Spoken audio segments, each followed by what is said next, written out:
What's up, everyone? Welcome to the last episode of the year. Welcome to the last audio only episode of the podcast. And welcome to the last podcast episode, which is going to be titled as the Landlord Chick Podcast because we're transitioning. We're moving on. We've got bigger and better things down the road. Anyway, so welcome to the very last episode of 2025. If you've been a longtime listener, you know that usually around this time of year, we have a little fun episode in which I go through content that I have found over on various real estate investing forums, whether it be Facebook, Bigger Pockets, Reddit forums, and basically I create our own little version of Am I the Asshole Landlord? We read these queries, I respond to them. You guys love this. This is one of your favorite episodes. So, you know what? Without further ado, let's just get into it. All right. So, first one. All right. This person writes, this one did come from Reddit, funnily enough. I rent out a single family home where I recently put a lot of work into the backyard prior to the new tenants moving in. I got it re-landscaped and laying a lot of new seed for grass. I spent a lot of time there myself, really restoring this backyard because it was awful before. My current tenants have been there a full year now, a family with 2 kids. Since it is a single family home, they have full control over the yard, obviously. However, their summer and spring activities here have killed my lawn. More particularly, their items have killed my grass. They have a large temporary pool that is taken down during the winter, their large oversized grill, the picnic table, and a movable fire pit all sit in my yard year long. I now have dead grass where all of these things used to be. Since they were always in the same spot and moved around, the grass has had no chance to survive. The amount of brown, dead, and just no longer there grass that I have in the backyard is really infuriating to me, given all the money I put into it. If I tell them they can't have some of those things like the picnic table and the pool, am I being unreasonable? Can I ask them to move other items on a monthly basis? I said, first off, I understand. You put a lot of money into this backyard. You put a lot of your own sweat and tears in this backyard. I get it. It really sucks to kind of go back there and see it sounds like a fair amount of your grass, sort of like broken down, deteriorated. A lot of your work is, as far as the grass goes, the seeding, the sodding has maybe kind of been washed away. I get it. It stinks. Can you prevent them from having certain things? I would say from the perspective of as long as your grass isn't the reason you're preventing it. So like, for instance, I don't know, like the size of that pool. It sounds like it's decent size. You could certainly say that it is a hazard because technically it is. Even though you might be thinking the family's the only one in there, they'd be having friends over there. Let's say one of the friends of the kids accidentally drowns. Like you're the property owner, you could be kind of pulled into it. So there are ways to kind of curate this so that maybe next year more grass of yours doesn't die. So I mean, I would definitely say the pool. Yes, 100% would be something you can say, hey, yeah, you actually can't have that here. It's a huge liability thing for me. And then that would prevent that from killing the grass because I'm imagining that's not something you can move very easily. The other thing I would say is, I don't know, like the picnic table, you could ask them to move it, every like month or so, or maybe when they mow the grass, they move it to a different area of the grass. And then that way, it's always kind of like being rotated. The fire pit, the movable fire pit, I think kind of like the same thing as like the picnic table. Like, hey, when they mow the grass, put the fire pit in a different spot. As far as the grill, like you don't want, here's the thing, like, especially here in Wisconsin, like fire code says like for anything that's like a multifamily, I know for sure they tell you like 15 feet away from the building. And I think generally just like your insurance would tell you that you probably don't want to have it like X number of feet close to the building. So you don't necessarily want to tell them they have to have it on like the back patio or anything because depending on what they do with it and how smart they are with it, you could have a worse issue on your hands. So I would say that your best bet is probably to just ask them to move the things around when they mow the lawn and then just tell them that they can't have the pool back. There are ways to accomplish this without being an asshole and saying you can't have anything in the backyard, which actually goes from being an asshole to probably just being kind of illegal to a certain extent, especially with a single family home where most judges would say, hey, nobody else lives there. They're kind of renting that area. This isn't really common area because they have the whole thing. Okay. Item number 2. This one comes from a Facebook group. All right. So Derek says on there, my tenant is a handy divorced dad. He asked me if he could build a playhouse in the backyard of the single family home he rents from me. I hesitated to let him do it because it becomes a fixture of the property and then I have to worry about it and whatnot. But I figured if he puts one up, it probably means he's planning on staying for a while. I took that as a good sign. I went over for inspection yesterday, just as a general inspection of the property, as I do every quarter to view the exterior. Great idea, Derek. Great idea. Love that. He has built a structure out of shipping pallets, scrap plywood, and a blue tarp. It looks like a fallout shelter on a budget. The neighbors can easily see it. When I was there, his son, whom I now recognize as being highly autistic, approached me saying he was so proud of the treehouse that he had designed and asked me if I liked it. When the tenant came out and he thanked me for letting me build it because it was the most interaction and smiles he's got from his son in a long time. It's an eyesore, it's a splintered hazard. I'm sure the neighbors are not like it should say do not like staring at this abomination. I also know eventually it's probably just going to be a haven for wildlife. I feel like a jerk, but I feel like I need to tell the tenant to remove it. I already feel like a target in the neighborhood because of the fact that I'm a rental property owner amongst mostly homeowners. Am I okay to ask them to remove it? This is a tough one. So it sounds like you don't have any fencing around there. Obviously, as I promote a lot, we can't view our jobs as being robots. Like we can't. We have to understand that we are in an area of people's lives that's really kind of like invasive. We are very invasive into our tenants' lives in the sense of we're not like a credit card company or a car loan company. Like we're literally providing the place that they live, they unwind. Depending on their schedules, they spend the fair amount of their time. So this is kind of really complicated one because you have that aspect of it. You also have the fact that you have, this father-son relationship that maybe since the divorce has been kind of fraught a little bit. And I'm sure it's not made any easier by the fact that this child is apparently highly autistic. Now, just for the record, does that come into play with this? I mean, yes and no. I mean, obviously, because he's autistic, he has to be treated within the accordance of fair housing, the child does. But then that doesn't necessarily mean that you don't have to be concerned about like any city policies regarding structures in the backyard, things like that. So I feel like the most pertinent way to approach this is to let it run its course, and assuming that your neighbors, if they're anything like some of my neighbors at a certain property that I own where they just hate me because I am a rental property, assuming that that's the case, likely what's going to happen is your neighbors are going to like report it to the city, and then it might just kind of resolve itself where you're going to get that letter. They're going to say it has to come down, and then you can show that to the tenant and be like, yeah, I'm sorry, this thing has to come down. At least then in that perspective, you aren't being the asshole because it really is the city making this kind of happen. And then, if the dad wants to try and pursue it himself, like he totally could. And you can say, yeah, of course, but realize that I have to do certain things to make sure I'm staying in compliance. So, like, if you don't file this, you know, complaint or, objection within a certain time period, like I'm gonna have to come down and take it out myself because I can't make myself an object of whatever with the city. I gotta try and keep myself on their good side, basically. That's the way that I would handle it, just because I do have sympathy in regards to the relationship, the highly autistic son. The son was really proud of it. So that's the way that I would go about handling that one, is just kind of let it play out, see if the city kind of gets involved. Obviously, if the city doesn't get involved, but let's say you do notice like a lot of wildlife activity coming in and out of that, and it just kind of ends up being some sort of like wildlife refugee in the area, then that would be another way you could address it and be like, hey, I'm not sure how much this is being used. Doesn't seem like it is, because I peeked in there the other day and there was just, a family of raccoons playing poker or something. So I mean, then in that regard, you could say, yeah, I think it's time to come down because I'm just concerned about, it being a wildlife refuge rather than actually something of play for you and your son to bond over. All right, next one, going back to Reddit. This is from a person, Space NASA X. That must be something having to do with astronauts and space stuff. Anyway, my tenant is a very sweet elderly woman. She lives alone. Recently, she started leaving bowls of kibble on the back porch for a stray cat. Then her granddaughter came over the summer to stay with her and built a cold cat shelter so that when the granddaughter left, the stray cats would have a place for the winter. Oh God, I know where this is going because I actually had an employee do this at a larger apartment complex that I managed, and oh my gosh, that was a nightmare, which I'll get into in a moment. Okay, so anyway, we've got this elderly woman who lives alone. Granddaughter came, then the granddaughter, before she left for returning to college, built a cold cat shelter on the back patio. That one cat has now turned into 5 cats. She has named them all: Sinatra, Carrie, etc. She's apparently a season 60s fan of films and music. She likes to sit inside the screen and talk to the cats while they eat. The problem?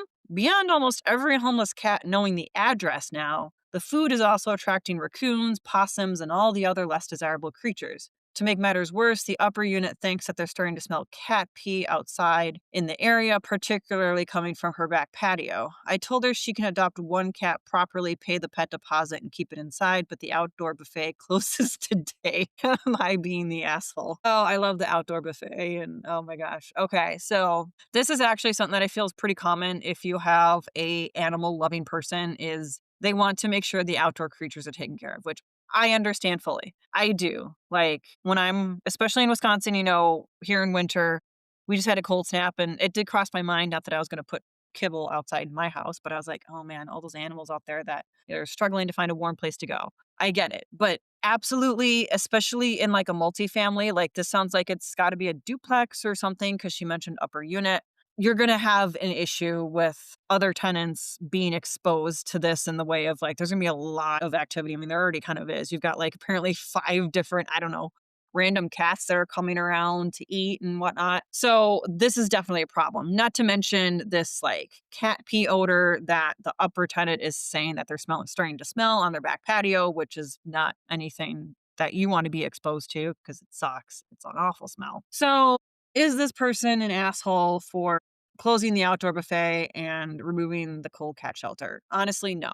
No. If this was a single family home, I might possibly have a different opinion. Then it would kind of come down to what do the neighbors think of it. But because this is a multifamily, then I definitely 100% think that you are 100% right to get rid of the cat shelter and to tell her that she can't be putting out a kibble buffet for the homeless pets. It's just going to be bad news bears for your property. I mean, raccoons and possums, yes, you're 100% right that they are less desirable creatures, but they're also damaging creatures to buildings. And then, one creature attracts another type of creature, which attracts another type of creature. You could easily start having animals that will actually truly like damage your building, like woodpeckers and other things like that. So no, you're not the asshole. That needs to go. All right, last one. And this one actually comes from bigger pockets. Okay, so my tenant has been renting my single family home for 3 years. She's great. 2 months ago, her father suddenly passed away. I sent flowers. We have a good relationship. When she had a little bit of financial trouble due to paying for the services and the burial, totally understanding, she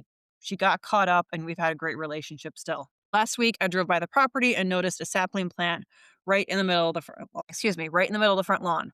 It wasn't a bush. At some point in the past couple months since I had driven past the property last, she had planted an oak tree sapling. I stopped by and asked her about it. She said she planted it as a memorial for her dad because he loves oaks and she wanted to watch it grow.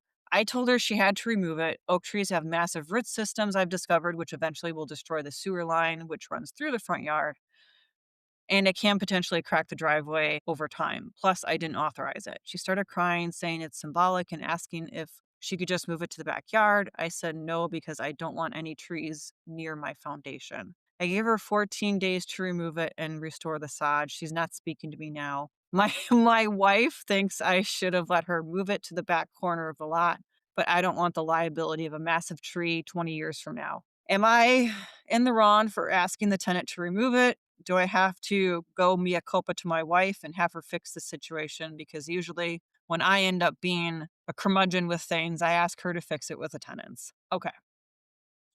This is a loaded one. So we've got a tenant who's generally a good tenant. You say she pays well on time, everything like that. You have a good relationship with her. Obviously, we all have sympathy for her with her father passing away. Something about the context here is telling me that that this person is relatively young-ish. Like we're not talking about a person in their 60s or anything like that. Something about it's giving me that indication, but I could be wrong. But she asked, but well, she didn't ask. She planted this oak tree in the front yard as a memorial to her dad who loved oaks, and she wants to watch it grow over time. All right. Well, I definitely see your concerns here. I see your concerns with the damage that it can do to your property. There's no question about that. Like, obviously, with it being planted in the front yard and possibly you say close to your sewer line. I don't know if you know particularly where your sewer line runs or if you're just kind of making an educated guess or assumption. Obviously, roots over time can expand out. They can get to X number of things that are buried underground. So there obviously is a concern there. I do think that perhaps you were a little hasty in asking her to remove it. I don't know if you just did like a hip draw sort of reaction when you were at the property and you had this conversation with her. That's kind of the impression that I'm getting. Honestly, what I would have done as I honestly would have asked her to move it to a different area of the property. Anywhere in the backyard, I would have just let her do it. Because chances are, yes, it's going to grow into a tree. Obviously, I know that. But chances are, before it gets to the point of being something that would be overly massive, she could probably be moving on with her life. So, maybe 3-4 years down the road, she leaves. If you really truly want to remove that tree, then you can remove that tree then. I don't think it was really worth the tears that you unfortunately made her shed over this. And I do think your wife was definitely in the right here. And yeah, I think you need to go mea culpa to your wife and have her help you smooth this over with the tenant, because this is one of those situations that you could end up losing the tenant over. And because you say in the beginning that she's a great tenant you've had for 3 years, you have a really good relationship with her, that tells me it's not worth losing her over this. So you really do want to make good on this as soon as you can, because she could very well begin searching for a new property already. She could be doing it right now. And then you're in this, sort of like Russian roulette where you don't know who you're going to get next for your property. So, yes, go to your wife, mea culpa. I was wrong. Sweetie, fix this for me. Could you? I don't want to lose my tenant or our tenant. Definitely 100% do that. Let her move the tree. If you're in the position to help her move the tree, it would even probably just help a little bit more. You and your wife go over and help her move it. Little kind of like go the extra mile with this, because it really is sort of this emotional attachment to the tree. I'm also assuming, it doesn't say it, I'm also assuming that this isn't a situation where her father's ashes are like scattered in the area of the tree. Hopefully that's not the situation, because then I feel like we just complicated it on a much higher level. So hopefully this is just like a memorial tree, nothing to do with like his ashes being there or anything like that. Yeah, definitely mea culpa. Make sure you keep that tenant, because if this is the only issue you've had with her, you want to keep her for as long as you possibly can. And this tree is not a reason to lose her. Oh, all right, guys. So sometimes this gets juicy, sometimes it doesn't, but those are some really good ones.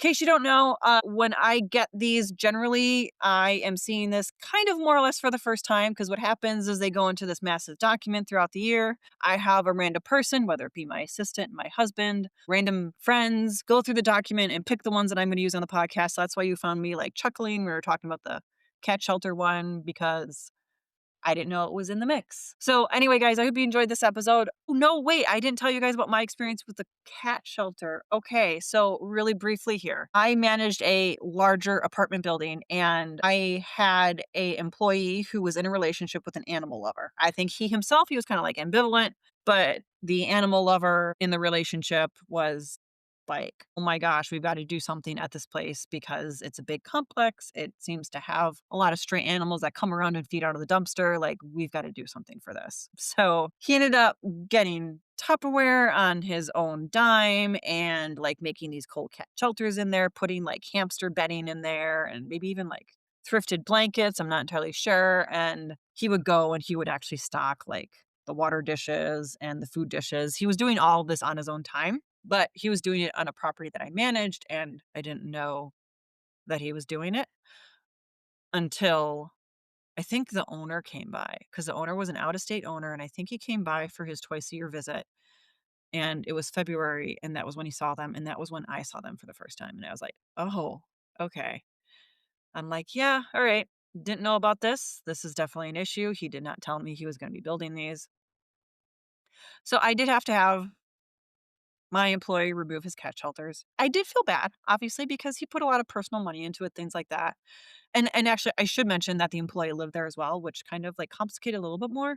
But because of that, it's not like he could just take him home and use him on his own property. So I did have to tell him to get rid of him. And you know what? Everything that was said in that scenario about like attracting other animals was 100% correct, because actually, as a result of that, we ended up finding like there were a lot more mice around the property suddenly. Like later on, when we kind of learned we had a mice problem in the basement, we kind of figured out it was like this sort of cycle where it's like because he did the cat shelters, it attracted other animals, which then attracted mice. And it just became this whole bigger situation. So we had a lot of damage on like the dumpster areas from a lot of animal activity, like scratching at the wood around the dumpster enclosures, and then actually just like scratching at like the siding on the building, things like that. So it definitely was something that kind of like escalated very quickly. So I did have to tell him to get rid of it, and I felt bad. And obviously I felt bad for the owner, because there ended up being consequences of that action for his property.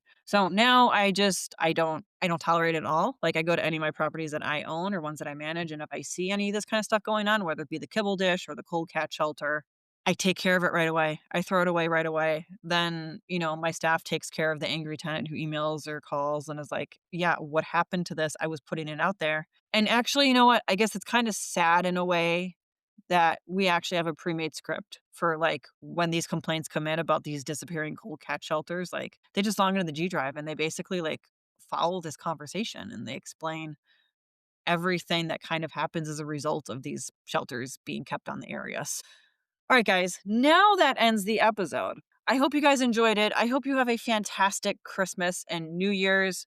I hope you're able to enjoy some time with kith and kin and family that you love and adore, whether it be your blood family or your chosen family, or maybe your in laws that you to really enjoy spending time with, which I feel like you would be in a very small club. I wish you guys the merriest of the holiday seasons. Happy Hanukkah, everything like that as well. And I will see you guys in the new year with a brand new episode, a brand new podcast with a brand new name, and a lot more coming towards you in the first part of the year. Merry Christmas, happy holidays, happy New Year, happy Hanukkah. I'll see you guys in 2026.